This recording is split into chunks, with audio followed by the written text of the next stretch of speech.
we're very, very thrilled that this particular webinar features Dr. Rick Doblin, one of our dear friends, supporters, and of course, one of the pioneering leaders in this very rapidly emerging field. Welcome, Rick.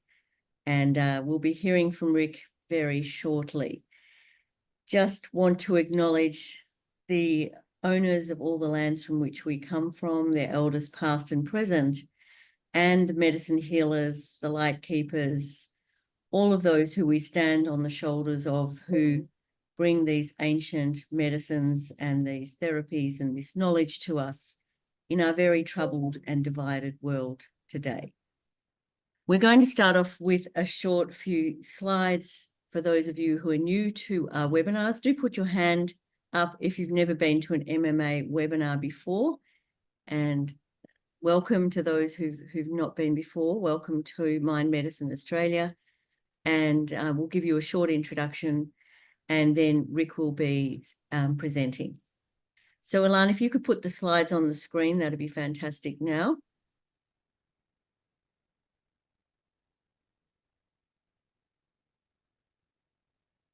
Thank you.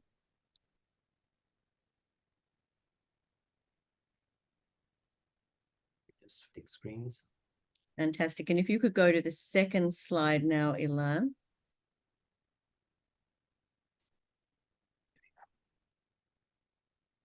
So just a reminder that we focus on the development and use of evidence-based psychedelic-assisted therapies within regulated healthcare systems.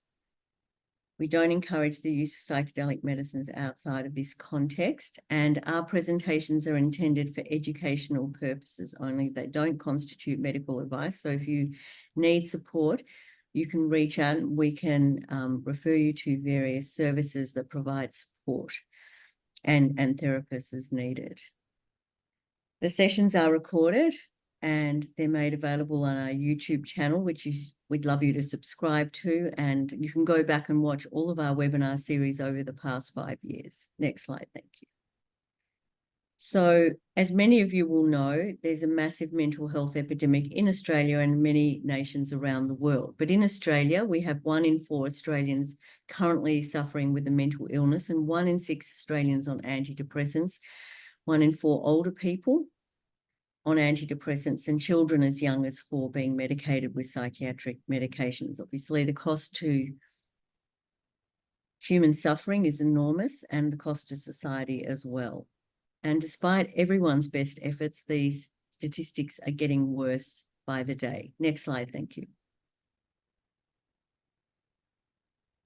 The elephant in the room is the lack of innovation in treatments for mental illness. So you can see the elephant there trying to get the attention of the bureaucrats and let them know that current treatments are not working for the majority of patients. Next slide, thank you. So there's been no improvement in treatment outcomes over the past 50 years. In the case of depression, only about 15% of sufferers experience remission from existing treatments, including antidepressants and/or psychotherapy. Many relapse, and there's common side effects and very great difficulties in withdrawing from these medications for many patients. In the case of post-traumatic stress disorder, remission rates are as low as 5%. So more of the same approach is not going to solve the problem. Next slide, thank you. Mind Medicine's a charity that was set up by Peter Hunt, my husband, and I, nearly 6 years ago now, in fact, inspired by Dr. Rick Doblin. And we're focused on alleviating suffering through new treatment innovation with a whole-of-system approach. Our primary focus is on making psychedelic therapies, psilocybin, MDMA, and ketamine, part of the health system. So for us, success means that these therapies become an integral part of our mental health system, that they continue to achieve the very high remission rates that they've been achieving in trials, which range between 60 to 80% remission rates after just 2 to 3 treatments with a short course of psychotherapy, and that they're accessible and affordable to all Australians in need. Next slide. So these medicines, for those of you that are new to this field, only require 2 to 3 medicinal sessions in combination with a short course of psychotherapy to achieve a curative, not a palliative effect. That means patients are truly going into remission from their conditions. They're considered very safe in medically controlled environments and non-addictive, and both these medicines were granted breakthrough therapy designation by the FDA in the US because they were considered vastly superior potentially to existing treatments. Next slide, thank you. So our strategy at Mind Medicine Australia is to build the ecosystem, and we do that through 4 strategic pillars. The first of those is awareness and knowledge building, and this webinar is part of that strategy. And we've held many, many webinars to now millions of people and summits and presentations. And our focus has always been to focus on the data and the science available. We also run one of the world's leading professional training programs, our certificate in psychedelic assisted therapies, which I'll speak briefly about further in a moment, with a world-leading faculty. We also have a fundamentals in psychedelic assisted therapies program, which I'll show you a slide on in a minute, which is starting in about 2 or 3 weeks' time. We also focus on research, and we help secure $15 million of grant funding from the federal government, which is now being used for 7 trials around Australia. And there's many more trials going on now around Australia and New Zealand.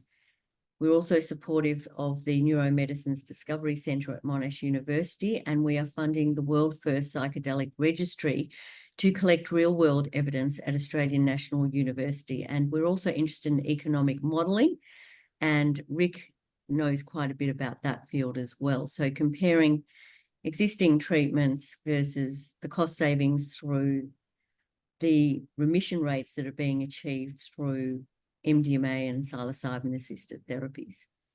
Finally, we're focused on patient access and regulatory gateways. So the recent rescheduling was through our work. The protocols for clinicians and also the medicine availability. So we have a partnership with a Canadian company to ensure that the medicines are provided at the lowest cost possible. And we want to make sure that these treatments are provided at the lowest cost possible and accessible, equitable to anyone in Australia, no matter where they reside. We've also started a patient support fund and are talking with a number of health insurance companies. Next slide. So here's some of our key achievements. The world first rescheduling of MDMA and psilocybin in Australia last February. The fact that the first patients in Australia have been being treated since January this year by psychiatrists in Australia. The launch of the Patient Support Fund, which we really encourage you all to donate to, whether it's 2 cups of coffee a week or whatever you can afford, or if you're able to make larger donations, we really encourage you to do this, as we've already started to support a number of patients, veterans, first responders, and others who couldn't afford the upfront treatments and who we're helping through our Patient Support Fund. We've trained over 500 psychiatrists and other clinicians through our certificate in psychedelic assisted therapies, and over 500 people through our fundamentals of psychedelic assisted therapy course as well. Next slide, thank you. So this is what happened after the world first rescheduling of psilocybin and MDMA. There was hundreds of headlines around the world with people saying, wow, Australia did this, Australia to reclassify these medicines. And it is wonderful as an Australian to actually see this innovation taking place and for Australia to become a leader in mental health care, because we have a serious mental health crisis. So it's very important that we do innovate in this space. Next slide, thank you. And this is about our certificate in psychedelic assisted therapies. And Rick, of course, is one of our faculty, and many of our faculty speak on this global webinar series. So it's a 14-week training program, and concludes with a 6-day in-person residential. You can see all the different professionals who are eligible for this training, and many of these professionals describe the training as the most powerful and important professional development they've done in their careers. And this is, many of these practitioners have been doing professional development programs for decades, so that's a very important affirmation of the course. And many of them are learning therapeutic skills, not just related to psychedelic assisted therapies, but that are helping them in their own practices on a day-to-day basis. Professor Nutt described the course as one of the best courses in the world well, he described it as the best course in the world for educating people about the use of psychedelics. Next slide, thank you. Next slide, thank you. There's the faculty. So Dr. Geeta Vade from New York, a psychiatrist who's our international course director, Dr. Ali Kotler, our Australian course director, Dr. Lauren McDonald from Imperial College, and Dr. David Arizzo, also from Imperial College, and Professor David Nutt, who are underpinning this course, and a whole range of other extraordinary leaders like Bessel van der Kolk, Dr. Gabor Mate, and others who are on this wonderful faculty of teachers who will help you to become not only proficient in psychedelic assisted therapies, but will help you in all aspects of your professional development. Next slide, thank you. So yes, it's important to apply now. Places are filling fast for the intakes in February and also next July. So we recommend you go online as soon as possible because we don't want you to miss out on this training. All of our trainings so far have been completely oversubscribed, and there's an enormous demand for this training from all professionals working in health and mental health. Next slide, thank you. Our fundamentals of psychedelic assisted therapies starts in a couple of weeks, and again, this is the faculty for that course, and we encourage you to join. It's very inexpensive. Scott will put the details of the course and the pricing into the chat, and we encourage you to get on board with that if you just want to dip your feet in the water. But if you really want to get into this field, we recommend applying for our certificate in psychedelic assisted therapies. Next slide, thank you.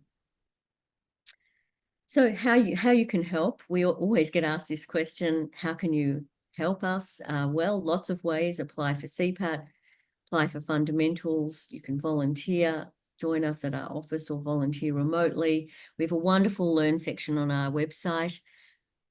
As a charity, of course, we need to have donations, and we really encourage you to donate and fundraise to us. You can name us your charity of choice at your workplace and have a lunch in support or other events in support of our charity.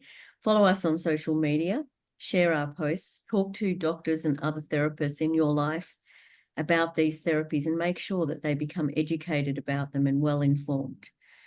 And attend these wonderful series of educational events and other events that we run. Next slide, thank you.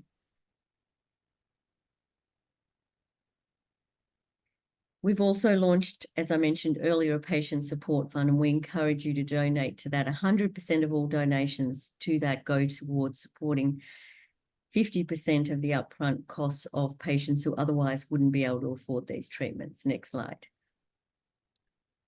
General donations support all these different aspects of our work as well. So you can also make general donations, and they're fully tax deductible. Next slide. And these are some of our upcoming events. So our next webinar with Dr. Jim Fadiman, who's always brilliant, then Professor Robin Carhart-Harris and Professor Alan Young. And we're starting to launch our 2025 series, as you can see. So there's all sorts of wonderful people who will be speaking next year. And Scotty, if you can put the donate link in the chat, that would be great, because some people are asking. Is there any more slides, Alarm? One more, I think. Maybe the merch. No, that's all.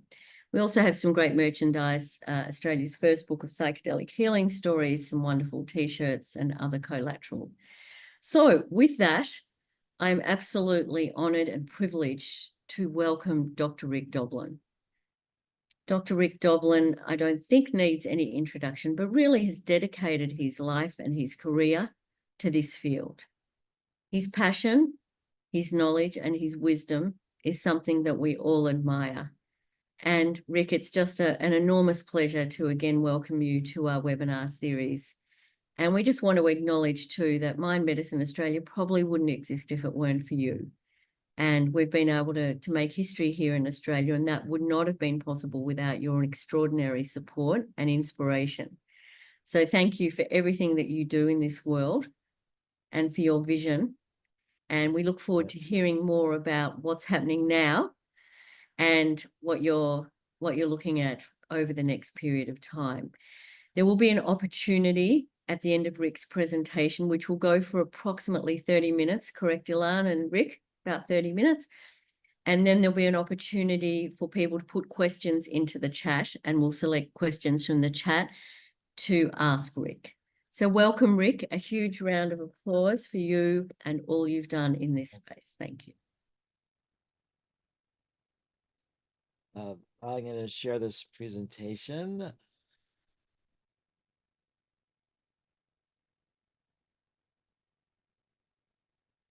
And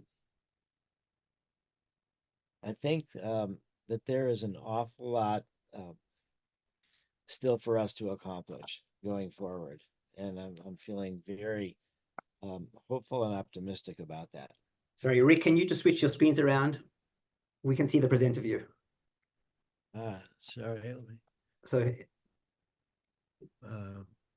there you go. Thank you. Okay.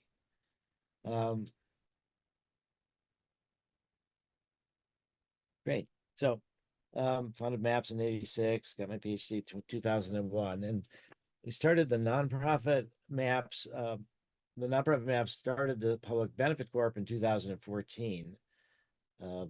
Once I learned about data exclusivity, and now there is Lykos Therapeutics. And I'm speaking as the president of MAPS, in no way as a representative of Lykos.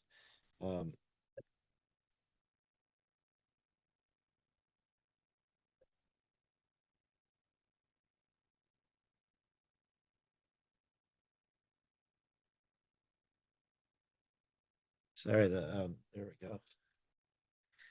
So it's been 38 years. It happened to be that the April 8th, 2024 was the 38th anniversary of MAPS. It also was the full solar eclipse through the United States. And I started MAPS at a time where there was no psychedelic research permitted, hadn't been for almost 2 decades. And this was one of the early fundraisers for MAPS in 1990. This is Timothy Leary. And I asked him what was his advice for those of us that wanted to work through the government to make MDMA into a medicine, to make other psychedelics into medicines. What was his advice for us how to work with the government? And he said, fuck the government.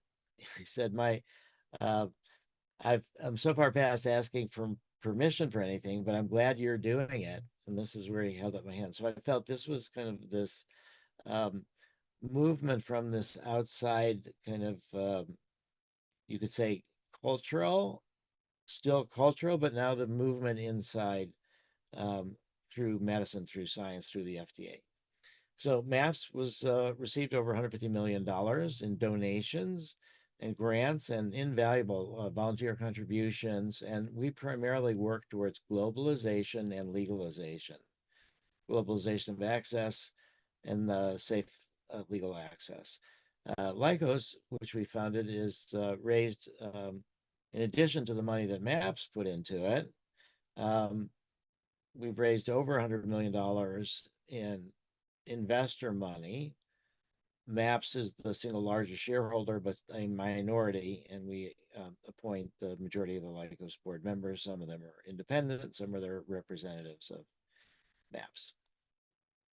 And MAPS itself, now we see ourselves as really advancing research, changing policy, and shaping culture. And we do this in multiple different ways. One of them is this conference coming up in June 16th to 20th in Denver, to which I invite all of you. The prior one was Psychedelic Science 2023. 12,400 people came, and it was the largest conference in psychedelics ever. It was amazing, and this one we think will be larger. This is the MAPS logo as interpreted by the psychedelic artist Alex Gray, and the meaning of it is the hands are in front of the psychedelic agent, sort of is in the back. That it's about therapy, it's about humans helping humans. The psychedelics are not the key factor, it's the supportive, safe context, and it's then facilitated by the psychedelics. So it's psychedelic healing, the emphasis is on humans. For MDMA for PTSD, took until November 2022 to complete 2 phase 3 studies, both successful. The end of December 2023, the new drug application was submitted to FDA. February 9th, of this early year, the new drug application was accepted by the FDA with priority review. The FDA advisory committee meeting was held on June 4th, and it recommended against approval. And August 9th, FDA rejected approval, requiring another phase 3 study. That's still being negotiated. Whatever comes next is still being negotiated between Lykos and FDA. Now, this was June 4th was the FDA advisory committee meeting. June 6th, 2 days later, was the Dutch State Committee on MDMA. There has been research. MAPS had started, MAPS Public Benefit Corp had conducted research in the Netherlands with MDMA, with Eric Vermeten, who's the one on the left, when he was a chief psychiatrist for the Dutch Ministry of Defense, and a world expert in PTSD. And then the research stopped. Lykos decided to focus just on the US and put its resources there. And so the Dutch, though, government and the Minister of Health commissioned a report. So this is the Dutch equivalent of the FDA Advisory Committee meeting, except for the fact that it's real subject matter experts, and they had about a year to work on it, and they published a book-length report explaining all their findings, going all their research, really a scientific masterpiece, or at least, a solid piece of scientific work. And they came to the exact opposite conclusions. Since there was no company trying to make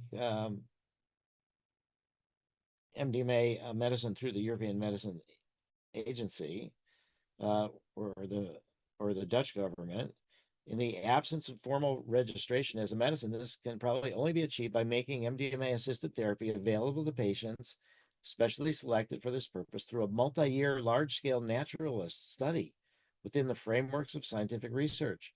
This is like real-world evidence. I mean, actually, that study may also provide insight into aspects such as the feasibility and cost-effectiveness of MDMA-assisted therapy in the Netherlands. This is tremendous. This is compassionate use on a large scale in a scientific study. It's this is the way that this report has suggested that the Dutch government move forward. They're meeting in a few weeks in order to discuss and finalize that.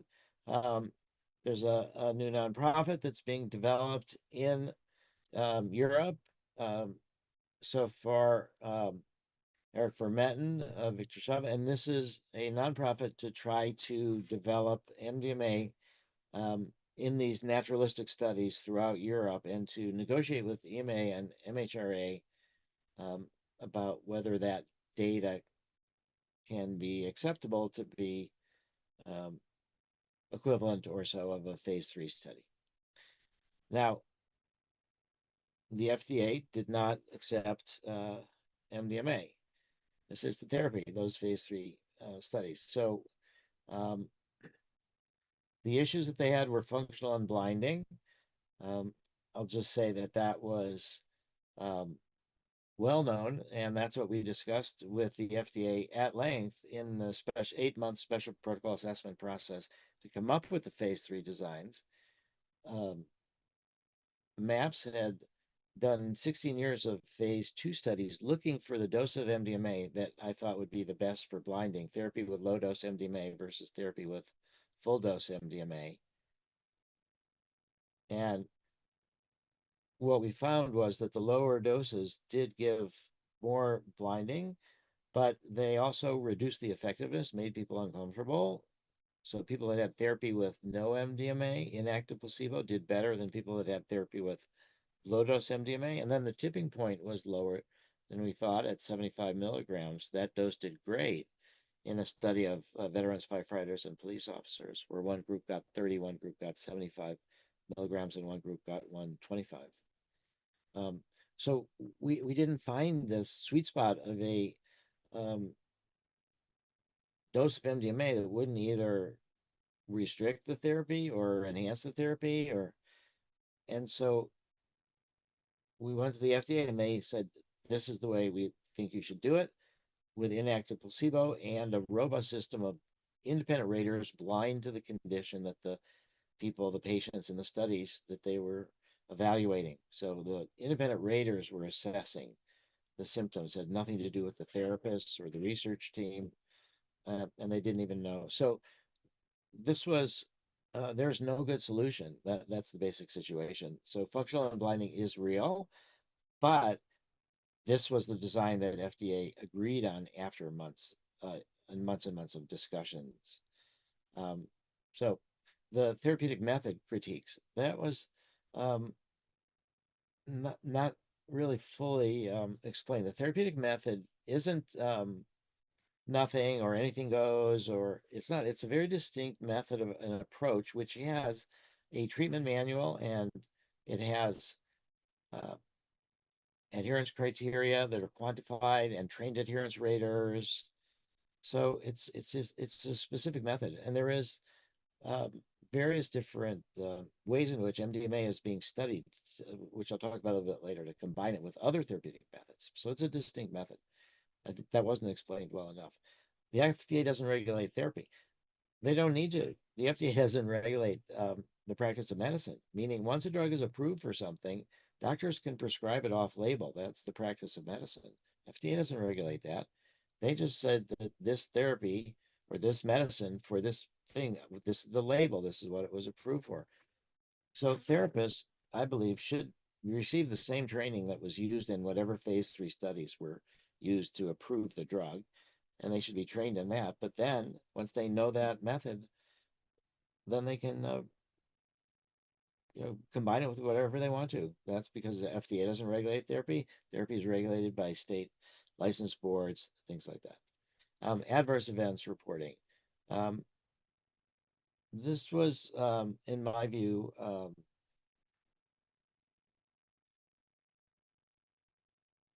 there was a very strong effort to understand the risks as well as the benefits. So I think the message from the top was, whatever happens, things don't have to work for everybody. They can have adverse events. So I don't think that this was questioning whether adverse events were fully reported. And if anybody thinks that there were any adverse events that were not fully reported, they should report them. But my guess is that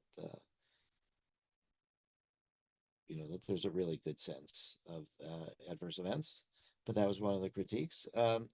Participant safety from therapist misconduct. This was one in particular situation of a therapist with a sexually abusive misconduct after the MDMA sessions were over, and misconduct during the therapy in terms of not adhering to the method and the adherence criteria. Now, there has been a clear effort to try to make that never happen to the best of our ability ever again. And that was around 2016. And so as far as we know, that has not happened since, but it's a really important issue. And once MDMA becomes a medicine, I would presume that there would be some sort of patient registry or a way to report different kind of problems related to therapist misconduct. Lack of diversity in participants. That was a complete misunderstanding. The second phase 3 study was about half the people not white. So the first phase 3 study, it's true, it was not diverse.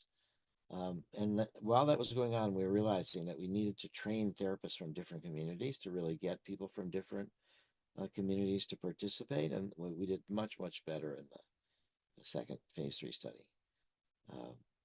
And so it was substantially diverse compared to their percentage in the population. Participants' bias from prior MDMA experience. This was something worth raising. So what this meant is 40% of the people who had MDMA experience before they went into the study, and 60% had never done MDMA before, but 40% had done ecstasy, or they hadn't done therapy like this, but they'd done MDMA or ecstasy. or whatever they thought was ecstasy.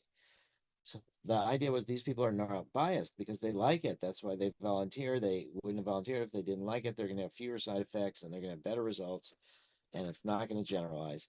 Now, the 60% that had never done MDMA were essentially the same in both safety and efficacy as the 40%. So it's a valid question to raise, but when you look into it, it is not an issue.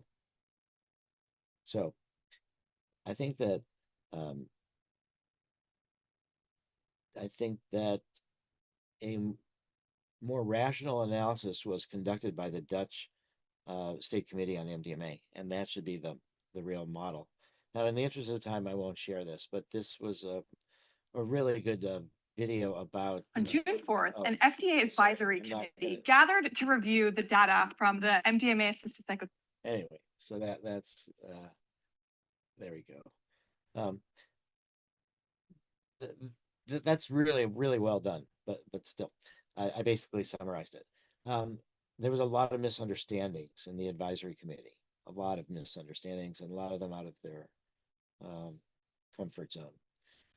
What does the MDMA therapy look like? The core thing is this alliance between therapists and participants. That is the thing that underlies all psychotherapy, the therapeutic alliance. That's more important than is it prolonged exposure, cognitive processing therapy, or inner-directed therapy is MDMA-assisted therapy, what we talk about it. What is this therapeutic alliance? The second part, and this is the key part, is this direction of the session is sourced from the participant's experience. We support what's emerging. This is this idea of this intrinsic wisdom, this inner healing intelligence, this natural ability to heal. This is something that many different kind of psychotherapies have in common, that there's this sense that through people's dreams, that through free association, that through hypnosis, that through all these different ways, that there's things that will emerge, and that there's somehow or other things or ideas or feelings or emotions will come to the surface of one's awareness, and that there's some benefit in looking at them. There's some importance that they came up. That's this idea that this inner directed therapeutic approach, and it's and here it is in a treatment manual on the website maps.org/treatment manual for anybody to read. Along there are as well also the adherence criteria documents and things. We're doing MAPS is doing trainings around the world with our therapeutic method, where it's specifically tuned to MDMA-assisted therapy for PTSD, mostly watching videotapes of therapy sessions, role play, things like that. We're doing that around the world. This is just one that was in Sarajevo, and this was just tremendous. What happened in Australia, and it's inspired the world, and we feel that it's as a role model, it's kind of incumbent upon people to really try to get the best training, get the best results.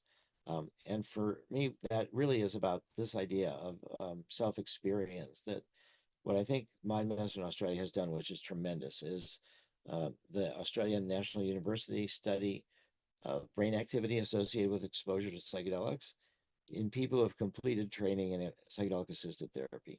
So it's a way to do both neuroscience, but also to help therapists legally understand from the inside out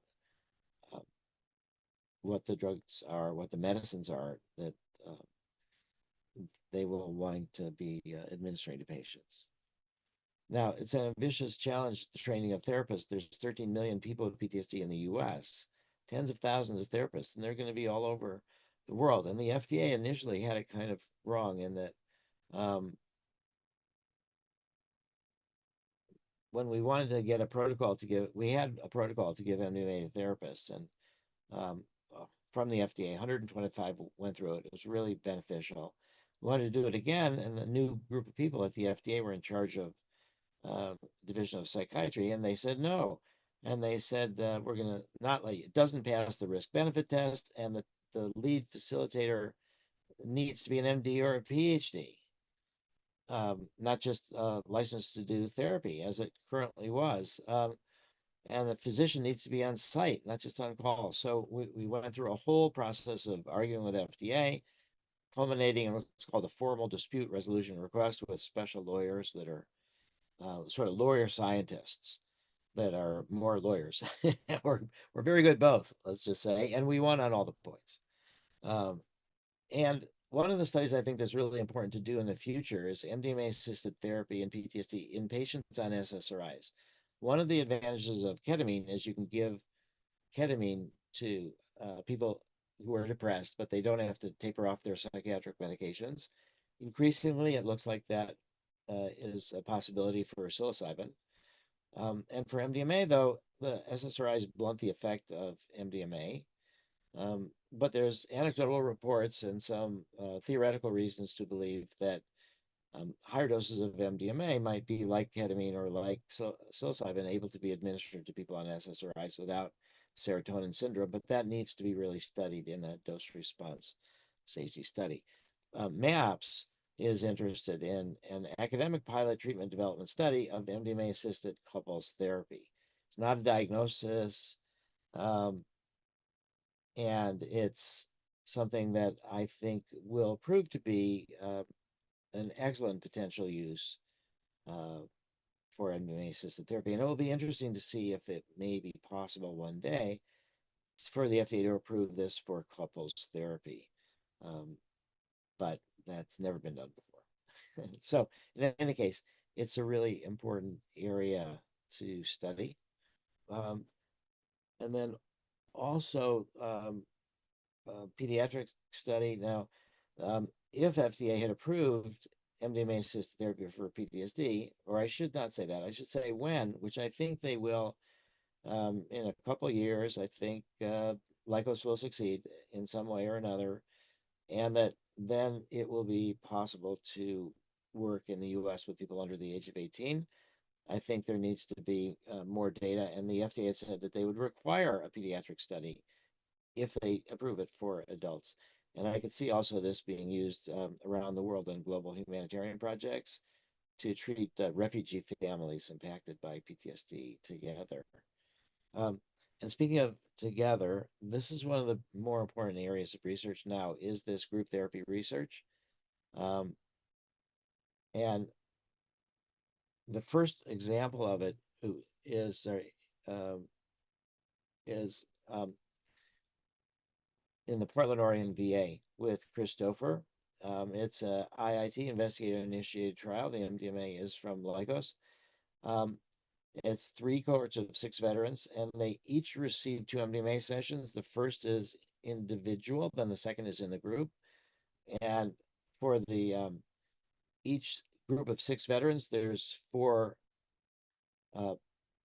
therapists. So 4 therapists to 6 veterans with PTSD, and it's looking really interesting. But it does seem that, according to Chris, that as anecdotal evidence that the people think that a third session, which was the third session was the 3-session model in phase 3, that would be helpful for them. In Israel, this is going to be a large study comparing individual versus group therapy, 3 MDMA-assisted therapy sessions for each participant. It'll start probably 2 therapists, 2 assistants with 6 participants, and it's going to be evaluating various numbers of therapists, assistants, and participants. There's another group.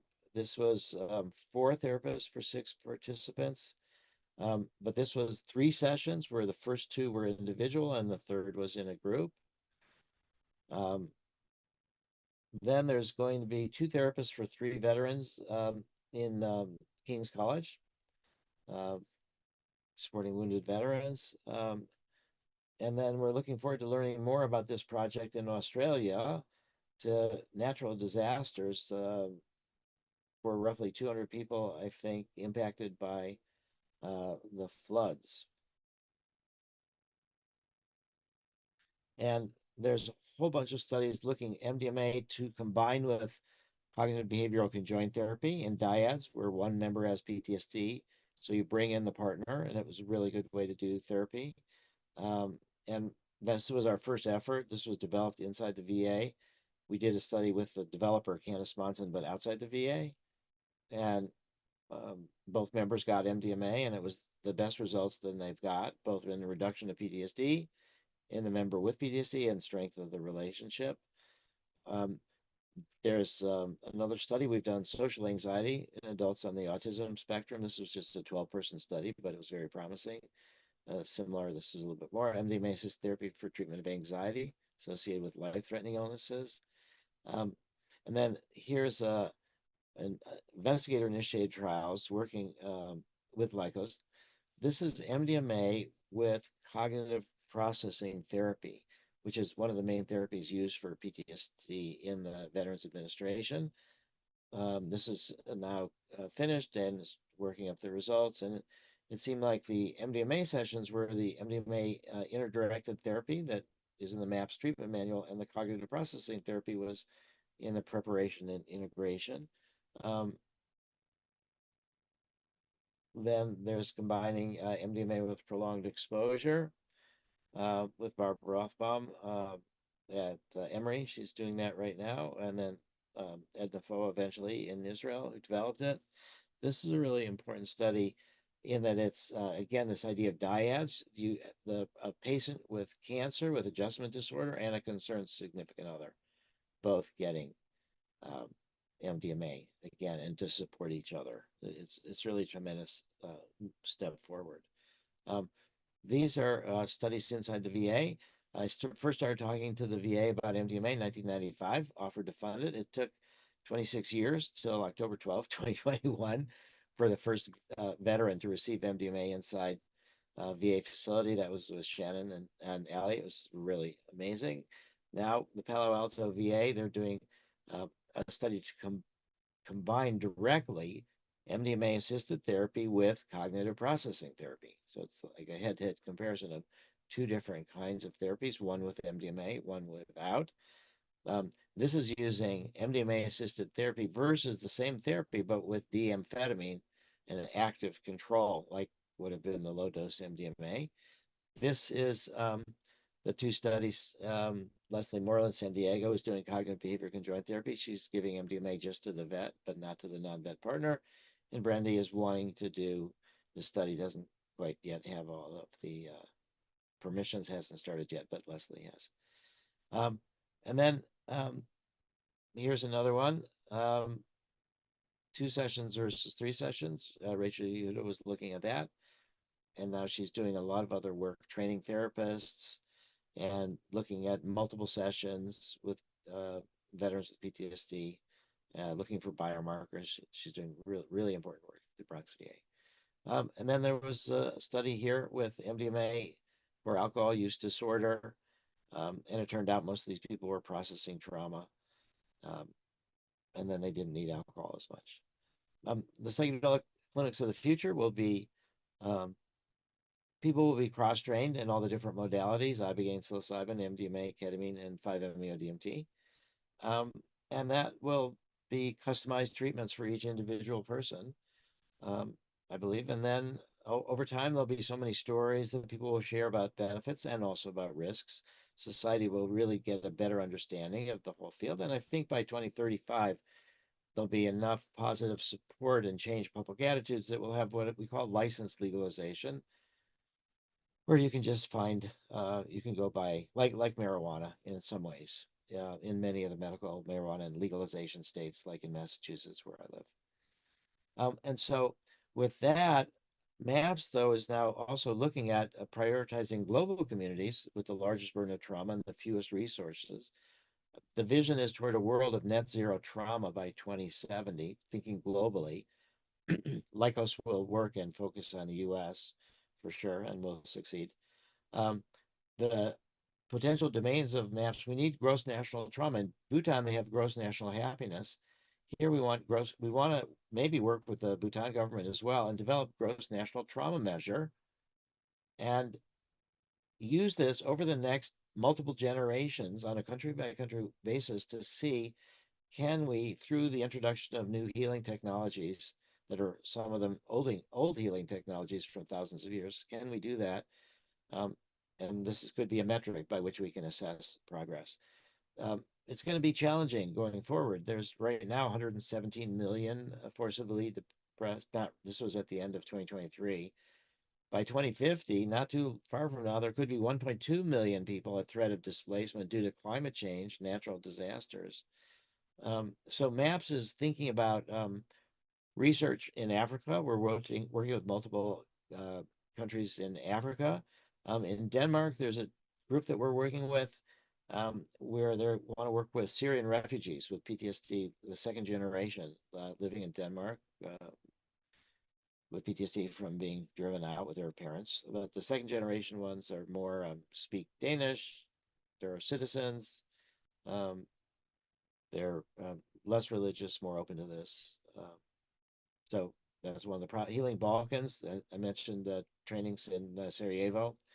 This would be treating survivors. Now the survivors were women, the men were killed. So this is something that's really important to try to move forward and to see. I believe MDMA will work cross-culturally. We're also trying to work in Ukraine, and we're now in the process of trying to figure out a date to do trainings in Ukrainian therapists. And we have trained Ukrainian therapists outside of Ukraine. Now we'd like to do that inside Ukraine. And there should be a change in regulations in Ukraine, or there may be in November, to permit the prescription use of Schedule I drugs, not prescription use, but the research use. It would start research. Right now you can't do research with MDMA, but you can with ketamine, and you can use ketamine. So hopefully that will change. We'll do this project. And so this just gives you a sense. And then again, to invite you all to think about coming in person to Psychedelic Science 2025, where we'll have opportunities to network with the entire community.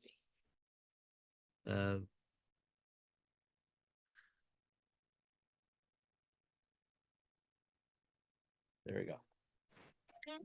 Well, Rick, thank you so much. So informative as usual. And well, there's no end to the possibilities given that everyone is carrying trauma of some kind, individually, ancestrally, and collectively. So I think Peter's got a question for you. Is that right, Peter? Yeah. If I may, thanks for that, Rick. And it's on an enormous scale that you're working. I had one question involving registration, and obviously, the centerpiece of the whole thrust with MDMA therapy is getting the medicine registered initially in America and then around the world. Yes. One thing that's exercising in my mind is that Lykos is now a for-profit company, and yes, it's a public benefit company, but it's a for-profit company, and it's looking more and more like a conventional pharmaceutical company in terms of the people it's hiring. Right. One of the beauties of MAPS, when MAPS was pushing the registration, was that MAPS is not for profit, whereas Lykos is for profit, and Lykos faces the challenge of not being able to have a patent, and therefore depending upon a much shorter exclusivity period to make enough money to return funds to investors. Well, Can they you are just trying to get a patent. Sorry, Rick? They are trying to get a patent. Yeah, but what I was trying to get at is that one of the challenges with these therapies, and we're finding it in Australia, is the upfront costs of these therapies are relatively high. And you can talk about the longer term benefits, but the upfront costs are high. Yes. And when I look at Lykos, and one of the benefits we have in Australia at the moment is that the actual medicine component is very low. The real costs are with the therapists. The concern with registration is that Lykos will actually want to charge really big prices for the medicines, and that will filter into Australia, because if you then get registration in Australia, you'll have a monopoly over the medicines for a period of, or Lykos will for a period of time. I've seen you make some comments about the need to sort of keep Lykos honest. And how is MAPS thinking about that? Because it's obviously a critical issue in terms of the availability of these therapies to people Well, around the world? Yeah, so first off, Lycos is still a public benefit corporation. And I think that many of the investors, and including MAPS being a significant investor, really do have public benefit objectives. So that's still in the structure. That may change. Um, we shall see. I think one of the main ways to try to keep them honest, in a sense, is drug policy reform. So, are there alternative accesses for people to try to experience these things?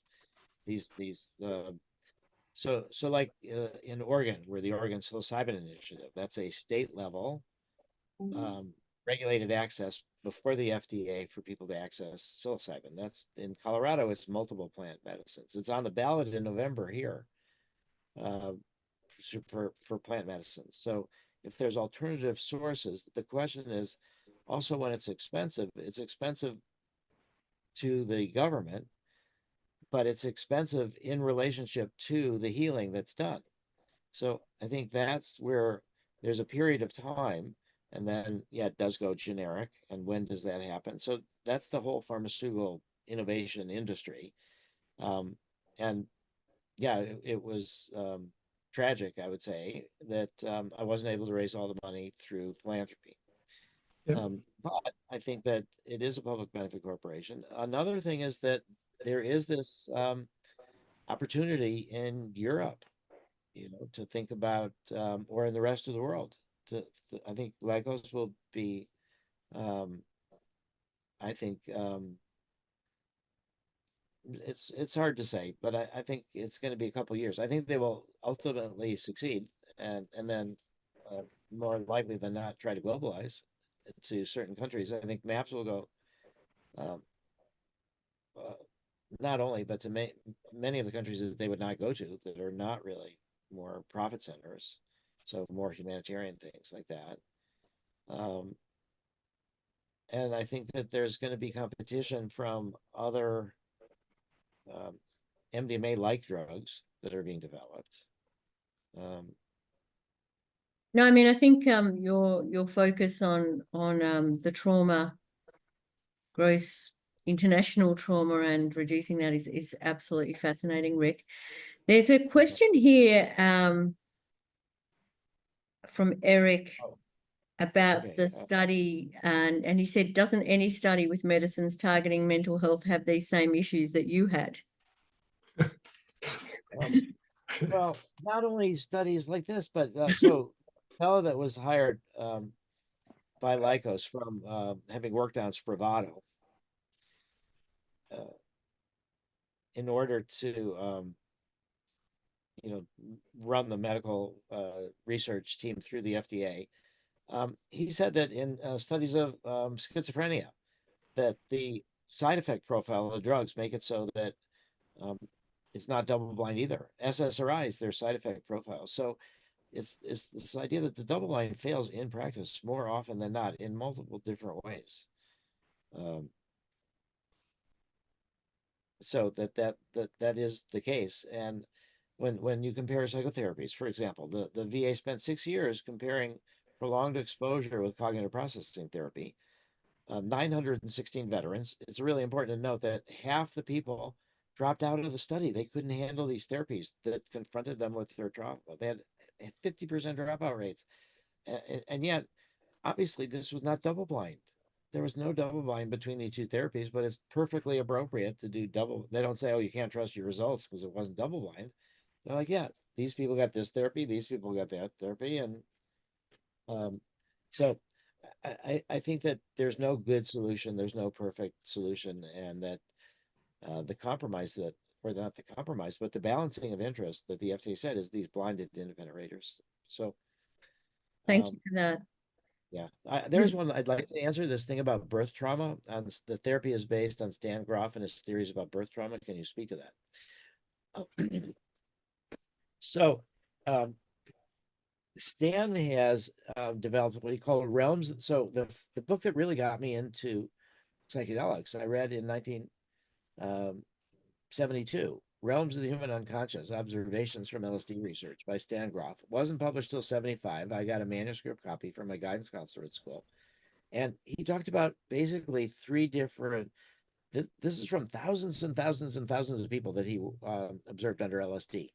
And what he found was that people, he talked about sort of three areas of kinds of experiences that people have. The first one he called biographical or Freudian, kind of, but just not Freud's theories were often wrong, but just like biographical. This is what happened when I was little. So, you know, the sort of what happened during your life. Then he did have people that went through symbolic rebirthing or birth trauma or different emotions connected to that.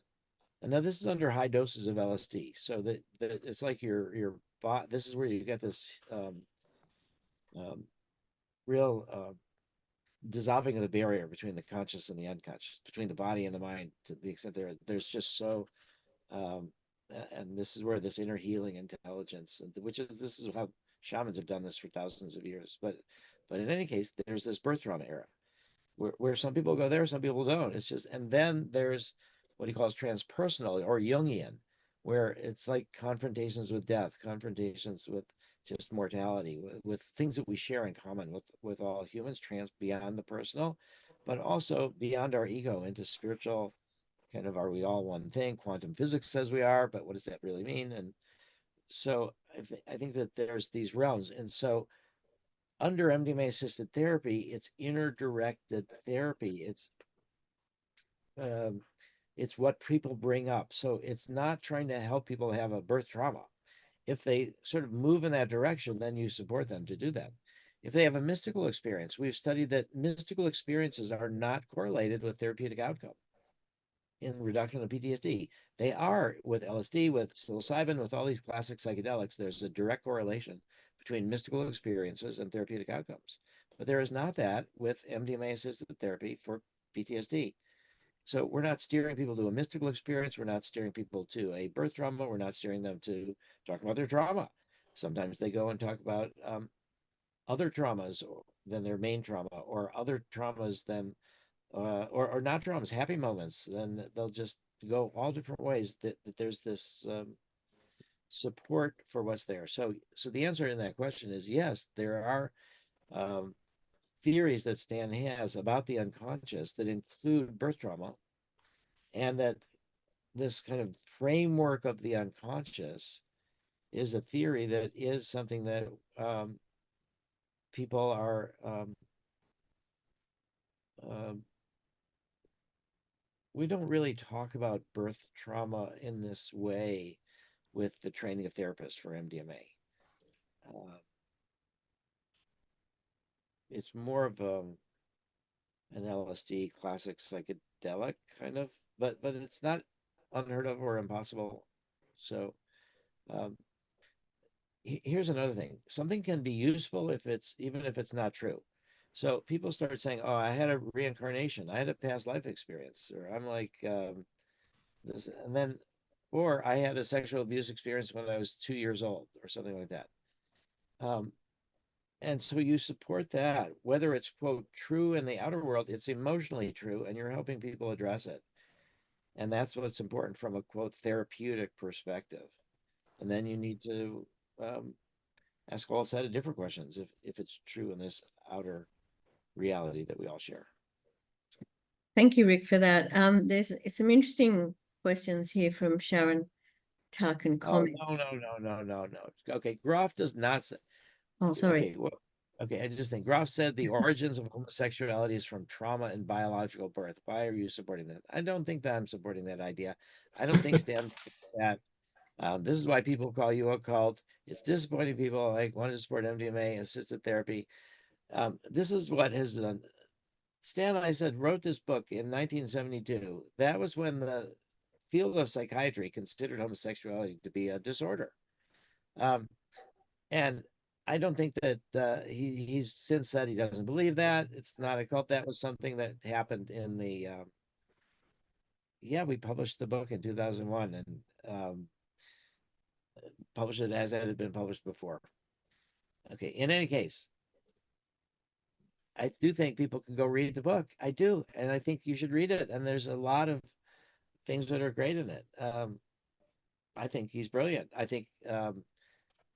do not think that homosexuality is necessarily from trauma and biological birth. I don't believe that. I don't think Stan believes that anymore. That was, 50 years ago, and he's still learning. Thank you so much, Rick. I'll just go back to that question that I was mentioning before about Sharon Tuck. So Sharon Tuck, interestingly enough, is undergoing the treatment at the moment in Australia, clinically with one of the authorised prescribing psychiatrists. And there's a couple of questions that she makes, which I'm going to ask you and Peter to probably respond to. The first point she asks, well, Sharon is from New South Wales, which is another state, for those of you from not in Australia, to Victoria. And she has to travel to Victoria to have this treatment at the moment.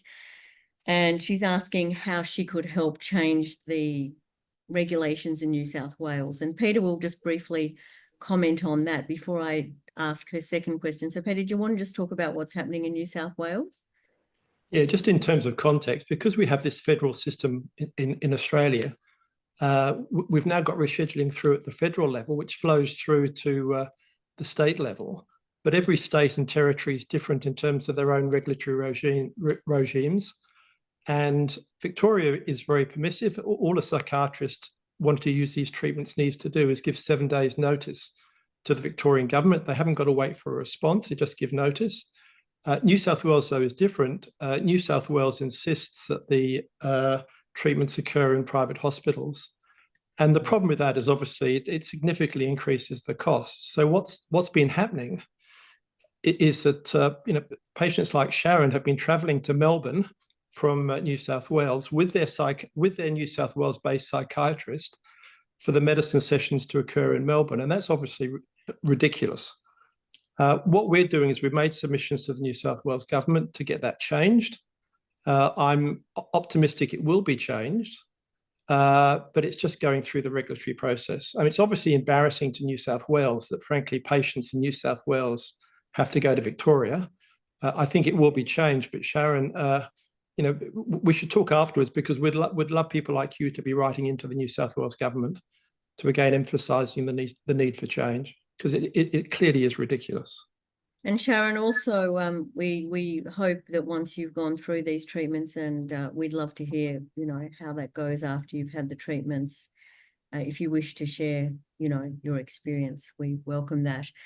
Sharon also says, and this is for you, Rick and Peter, the cost is so much. Mine will cost almost 30K, that's Australian dollars, which I'm lucky to be able to draw down on the mortgage. What can be done to reduce the therapy costs, as many souls cannot afford it? Rick, do you want to comment on that first? Well, and this is, I think, where you get into, the registration. It should be covered by national health insurance. And then the national health insurance negotiates the price with the pharma company, what they're willing to pay. And then it's free that's what we're a long way away from that in the US. We don't have national health insurance, but that's where there's this opportunity in Europe that I mentioned this nonprofit to sort of come together and see about these naturalistic studies, and if they can account for a treatment for a phase 3 study. That's something you could think about, actually. And maybe we should talk about it more afterwards. But yeah. This idea is that there is years and years and years of focusing on the FDA. And in the meantime, the rest of the world should be moving forward somehow or other. And I'm glad you're doing something to it in Australia. Yeah, let me just say what we're doing in Australia about cost, because that is a major focus of My Medicine Australia.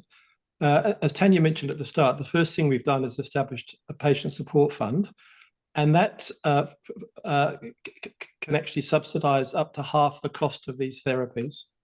Now, we're going to have to do a lot of work to continue raising funds for that, but we've already we've already funded a number of patients or provided assistance with funding to a number of patients to do the treatments. So that's the first thing that we've done. The second thing is that we're focusing on pots of money that's available in our society. So we're doing work with the health funds. We're doing work with WorkCover.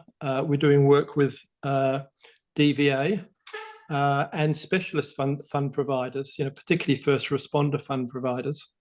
The other thing we're doing is we're making representations to the Commonwealth Government, because there's obviously an equity issue here that wealthier people will be able to afford these treatments without any financial duress, whereas people who are less wealthy really face, as Sharon has done, having to take out a mortgage or, worst case, not being able to access the therapies at all, which is obviously a question of equity.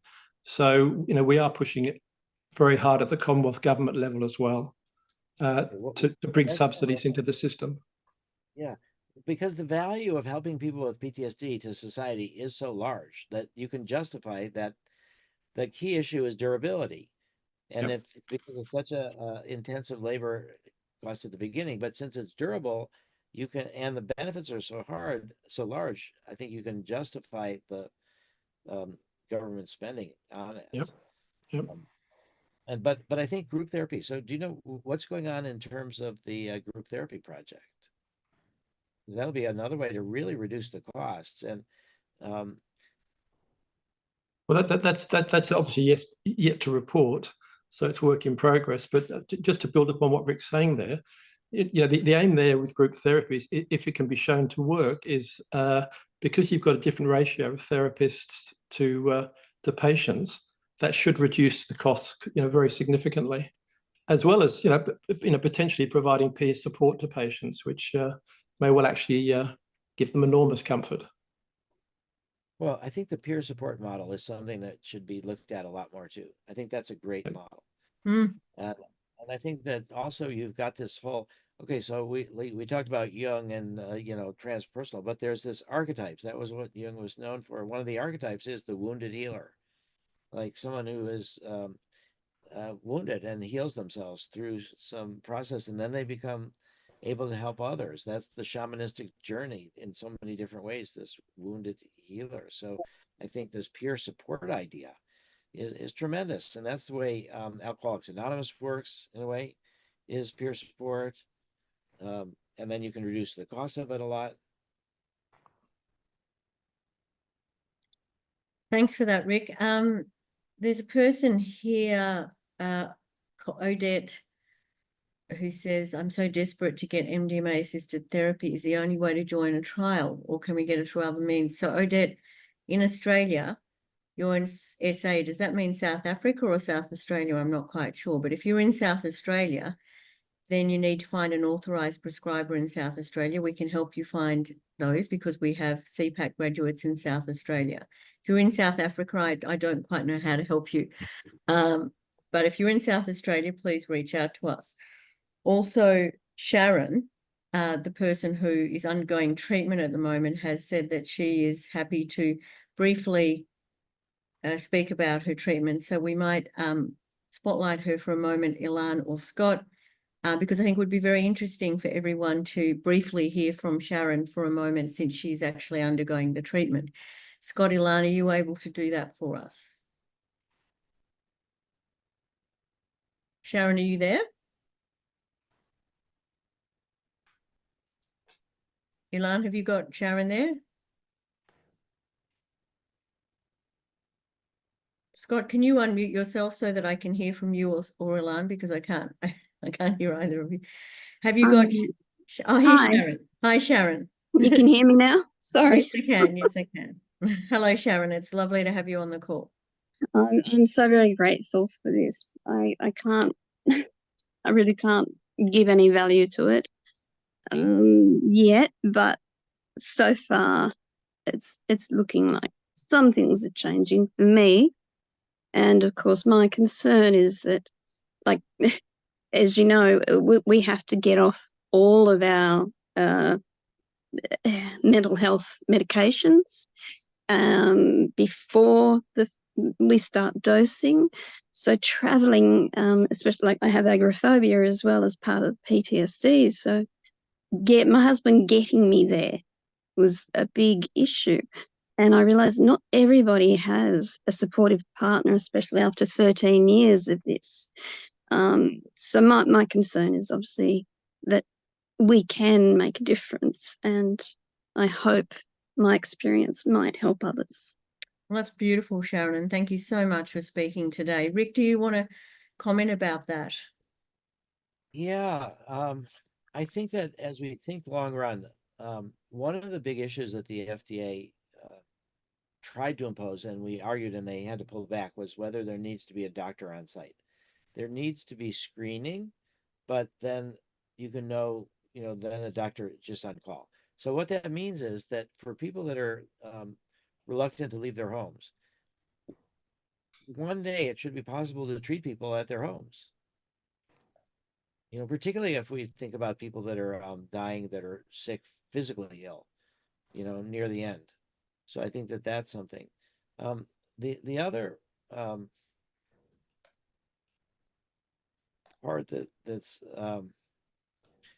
important is that there's this support system, that if people don't have support, like a supportive partner, that there's what are called patient navigators, and that's something that some of the studies are being used with veterans, where you have patient navigators for people that don't have that kind of support. You help them to travel. Yeah, some of the veterans are scared to be in closed places. And so they would send like peer support. They would send a veteran who'd been treated to the home and help them escort it. The other part that I mentioned in my talk is that I do believe that it will probably work out that people will not have to withdraw from their medications in order to get MDMA therapy. Yeah. You don't have to do that for ketamine. I think that you will not have to do that for psilocybin. And I think once the research is done, you will probably not. Although I think it's good to get off of them if you can. But I think if you can have therapy while you're on them and it works on some of the issues, then getting off them will be less of a problem. Well, thank you very much, Rick, for that. I'm just going to conclude with a question here for you. Yes. Oh, sorry. Sharon, do you have more sessions to go, or how is it structured? Oh, we're talking Sharon. Yeah. Sharon, I think, just had one so far. Is that right, Sharon? Hang on, sorry. We'll unmute Sharon for one more moment, please, Scott. Yes, sorry. I've only had the one, and it will be 3 dosing sessions in total. Should be completed by mid-December, because it's over like a 3-month period. And that also includes the Zoom sessions that I have with the 2 psychologists who are there in Melbourne. I have those fairly regularly to help sort of process this. So yes, it's In progress. 1 out of 3. In Wow, progress. yeah, Well, because- Sharon, we're going to look forward to hearing from you in December. Sorry, Rick, what were you saying? Just say that in the MDMA therapy with the 3 sessions, we noticed that people often go deeper the second session than the first session. That in the first session, you're really getting an understanding of what it's like to be in this experiment and what it's like to have this new experience, and seeing what it's like to recuperate and what you bring back from it. And so there's kind of a confidence. And so I would just say, be prepared at your second session. And Sharon, well, you're hearing it from the pioneer himself, which is so beautiful that you can talk to Rick about this treatment that you're having. And Sharon, we will reach out to you to see how you can help us with the New South Wales government, which you've kindly offered in your message earlier. So we're going to reach out to you about that. All right. Oh yeah, doses are patients? That's a good question. What doses are patients receiving in Australia? Peter, do you want to just say what doses the patients are receiving in Australia? It's 120, Rick, with the optional 60. Great. And a course of 3. Okay, terrific. So Rick, there's a wonderful comment here about you from Kitty, and I won't read it all because it's very long, but it's, really you have had these incredible goals that many are afraid to have. You are a true pioneer. And her question is, after being on this journey, having many accomplishments and setbacks, how do you maintain the ability to work for this dream, especially when you've had, the contrasting moments with the FDA, asking for more stage 3 trials, et cetera, et cetera. What do you see as the future and the obstacles for psychedelic assisted therapies now, today? Well, I think that the obstacles in the case of Lycos are just persuading this current group of relatively conservative bureaucrats that the safety concerns that were raised, I think that there's a general sense that it works and there's safety concerns. And so I think that the obstacles are going to be to demonstrate how these safety concerns can be addressed, put them in context with the benefits. And I think, how do I keep going? It's just that the first time I took LSD, which was 50 years ago plus, it just opened up some doors in me that have so enriched my life and so deepened them. And then I learned that people have been doing this for thousands of years. So it just seems like what we need is, we meaning me, I needed overdeveloped in my mind. I just felt that underdeveloped emotionally and spiritually, that I just have these privileges of working on this thing that seems the kind of a central the evolution of humanity from to understanding us as a global species. The Pope Awesome. just said something amazing. I'll just say the Pope just said something amazing that he What? got some criticism for. He said you should think of religion like languages. It's different kind of languages, no one right language. I've been saying that. He got it from me, I think.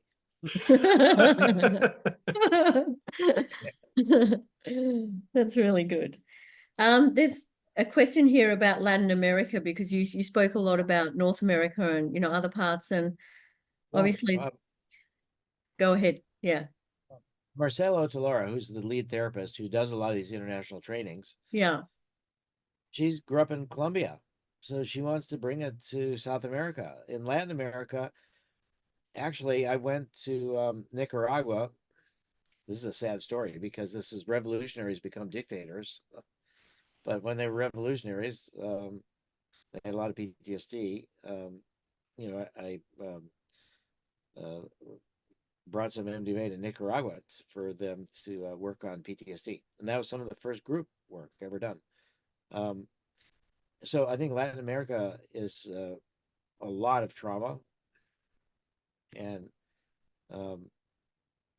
what we need is, the first thing is to do like this 6-day training looking at MDMA-assisted therapy for PTSD, videotapes of training, of therapy sessions and things like that.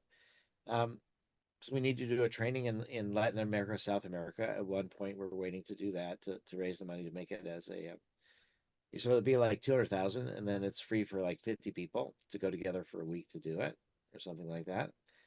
And then we'll start trying to try studies. I mean, in Mexico, I spoke at the Institute for Psychiatry in Mexico City. And it's been over 50 years that they've had psychedelic research in Mexico City. They can't even start, so they haven't even started psilocybin research yet. Mm-hmm. So there's still a lot of resistance in places. And at the same time, there's medical tourism and psychedelic clinics in much places. So we definitely want to do work in Latin America and South America. Rick, I just, on behalf of everyone on this and those who will watch the recording, because there's a lot of people in different time zones and people at work and stuff, we just want to say, like, thank you so much. Like, so much gratitude to you for all you're doing, have done, and will continue to do. And thank God that you have such tenacity and passion, and that you did do all that LSD all those years ago that made you see the light. And, we can feel your big heart, and we're very much looking forward to speaking again very soon. And I just encourage everyone here to give a huge clap for Rick. What an incredible human being. And just thank you, and have a good sleep, and don't work too hard, Rick. We love you so. Well, I love the work, fortunately, so that's good. Good. Well, the harder the better. No, What was that? Sorry. just joking. The harder, the better. You know, Okay, fair enough. they're not gonna. Someone called you a national planetary treasure. There you are. Well, I do want to add one thing if I could, which is that this dream that I talked about at Psychedelic Science of a Holocaust survivor telling me to study psychedelics. I've been just terrified of the world. Right now, I am terrified of what happens with Trump gets elected, if he does. It's just darkness. And so I think there's this fear that is not overwhelming, and there's healing that can address the darkness, and that's why I keep going.